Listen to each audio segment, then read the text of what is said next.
Don't order pizza during a snowstorm by Normal Alfalfa 8523.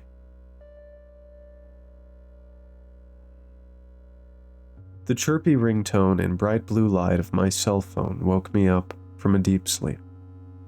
I rubbed my eyes and answered. "Hey," said my brother. "The roads are turning to shit. It's nothing but ice and snow out here, so I'm just gonna crash at Dave's. If Mom asks, I'm asleep, okay?" I knew the drill. Josh would buy me food if I lied to Mom about his whereabouts. I checked my banking app and noticed he hadn't sent me the money yet. "When are you going to send me the money for dinner? I want to order something before it gets worse outside." "I already ordered it for you since you said you wanted pizza. It should be there in about an hour." "Okay. Where'd you get it from?" I asked, starting to get hungry. "Well, most of the chain stores closed early for the weather, but there's some mom and pop shop across town called Al's Pizza that was still open." I figured I couldn't be picky with such limited options, so I let him know this was fine, and he told me he would come home first thing in the morning. I turned on my gaming console to pass the time. None of my friends were online, which was unusual. Abruptly, the lights and TV powered off. "Shit!" I yelled in frustration. I looked outside. Everything was covered in a thick blanket of snow, and it continued to come down. I sighed and turned on my flashlight, heading to the basement to flip the breaker box. No use. I called the recorded line for the electric company, and it confirmed there was an outage, and it was unknown when this would be resolved. My mom called soon after to check in, and I told her everything was okay and Josh was asleep in his room. The last thing Mom needed was more stress. She was out of town for a few days taking care of our great aunt. The power being off was annoying, but I was safe at home. My stomach rumbled, and I remembered the pizza. I had my doubts about it still being on the way from the looks of the road. I tried calling Josh, but he didn't answer. I decided to shrug it off and headed over to the kitchen to find something I could eat with no prep. I eventually settled on some crackers and baby carrots. Not very appetizing, but it would do. There wasn't much to do without the internet, and the house was creepily quiet, aside from the occasional howl of the wind outside. I figured maybe it would be best to go to sleep early, so I headed up to my room.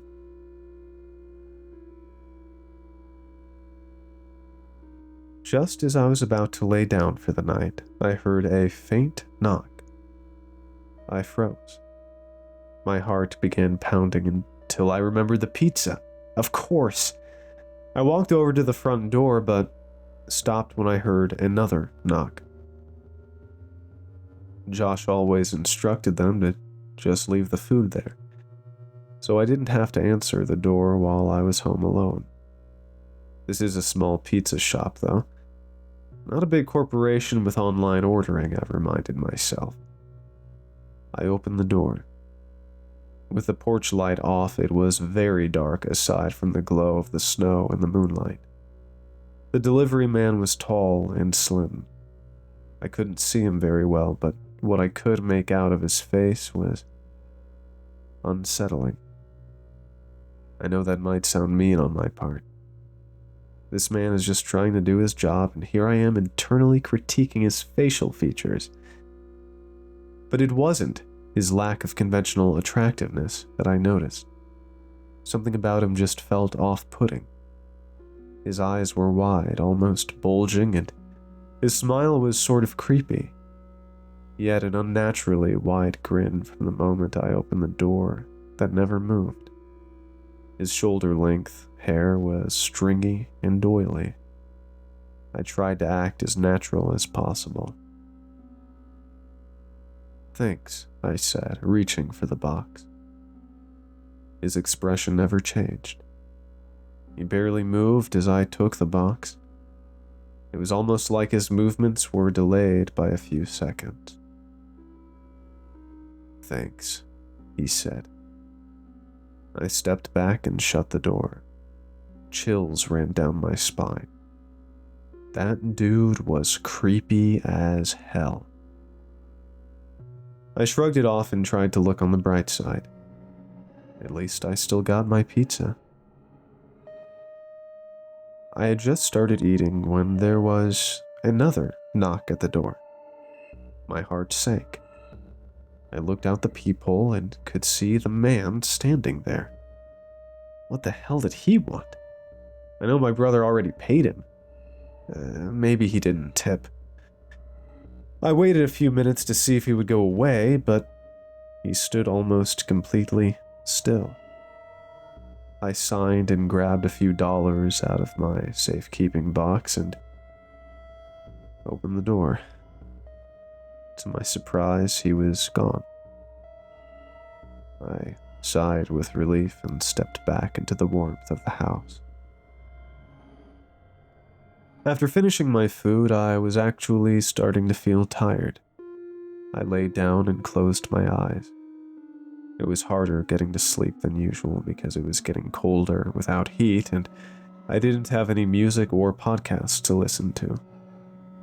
I was someone who didn't enjoy the quiet. Still, I closed my eyes and tried to relax. That's when I heard what I can only describe as a skittering noise. It sounded like multiple sets of legs crawling in unison. I sat up and listened. It was coming from the hallway. I tried to stay as quiet as possible, even slowing my breathing.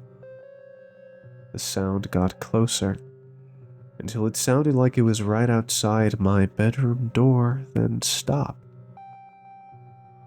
I was frozen with fear. The logical thing to do probably would have been to start looking for something I could use as a weapon if need be, but I couldn't bring myself to move a muscle. The skittering sound returned but went further down the hallway. I heard the door to Dave's room creak open, then close. I quietly looked around my room for something. Anything to use to protect myself. I found my pocket knife and a baseball bat. I hesitantly opened the door, trying to be as quiet as possible. I could see traces of snow in the hallway. I considered walking over to Dave's room and opening the door, but decided against it. I crept down the stairs and tried to call Dave. The call wouldn't go through no matter how many times I tried. "Damn it," I said under my breath. I heard a faint tap at the door, which made me jump. I tried my best to keep calm as I approached the peephole. The tall, slender, strange-looking delivery driver was standing there. I sighed. What could he want now? I thought maybe his car was stuck in the snow or there was some kind of emergency. I made sure my pocket knife was easily accessible and placed the baseball bat aside, but still within reach, and opened the door. It was difficult to get the door opened, even partially because of the snow accumulation. "Can I help you?" I asked through the gap of the door. "Can I come in?" he asked. "My car's stuck, and the storm's getting worse." Something about his voice and inflection stood out to me. It was void of emotion or urgency. It almost sounded rehearsed. I stood in silence for a moment, debating what to do. Maybe it would be safer to have someone else at the house, given what I heard upstairs. I forced the door open and allowed him in. As he stepped off the snow-covered porch, I noticed the space where he was standing was covered in snow, aside from where his feet stood. It must have been snowing around him, and he hadn't moved for quite a while. My phone's not working. Do you have a cell phone on you by chance? I asked hopefully. The man shook his head. Seeing his features in the candlelight wasn't reassuring. If he had looked odd outside in the darkness, it was amplified by the light. Right now, I was wishing I had neighbors and didn't live so far out of town. "Where's your car?" I asked. The man said nothing but pointed in the direction of the car. I put on my snow boots and asked if he'd seen anyone else nearby. He didn't verbalize anything, but shook his head no. I started to get a feeling deep in my gut that I had made the wrong decision of letting him in. I stepped outside and trudged down the road a bit. The snow was knee-deep now. I shined my flashlight and didn't see the car. That's when it hit me. I didn't see tire tracks either. I stood there in silence for a few moments, contemplating what to do next. I tried in vain to get reception again, but was unable to.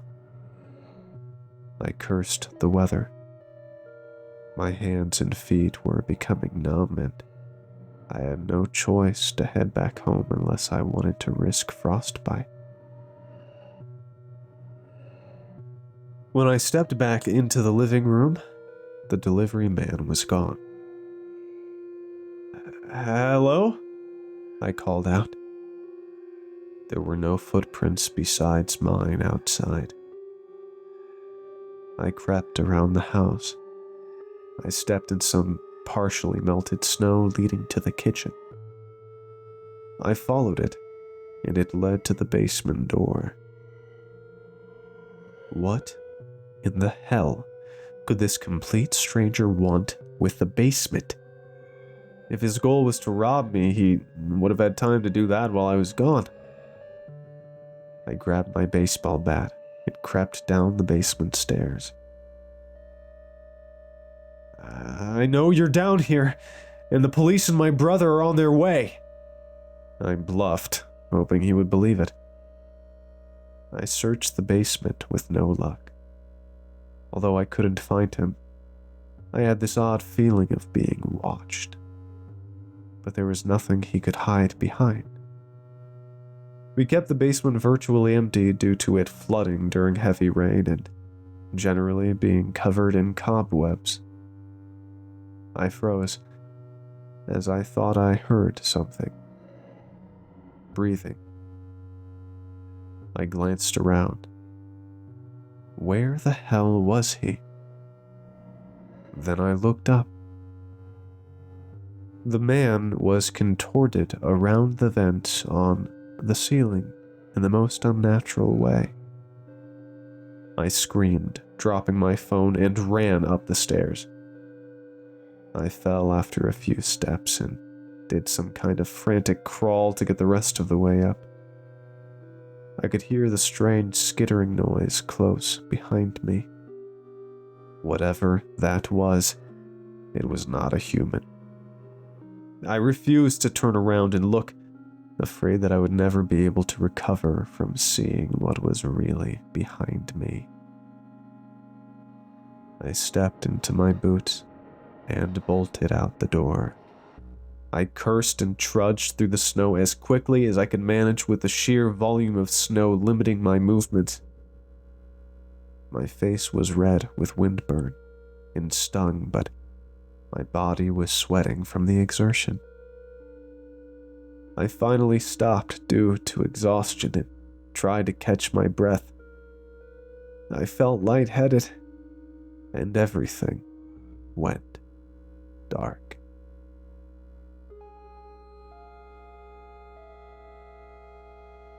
I opened my eyes and winced at the bright light. "He's awake," I heard an unfamiliar voice say. I sat up and rubbed my eyes. I was in the hospital. A police officer sat on a chair next to me. "Take it easy, son. You've got some pretty severe frostbite and a concussion," said the officer. I frantically tried explaining what had happened. The officer stopped me. Did you say Al's Pizza?" he asked. I nodded. That place hasn't been around in years. It was really big back in the 70s, but it closed right after the blizzard of 78. "Why?" I asked. "Well, the owner came under some fire after he decided to stay open further into the storm than most area businesses, and one of his delivery drivers didn't come back.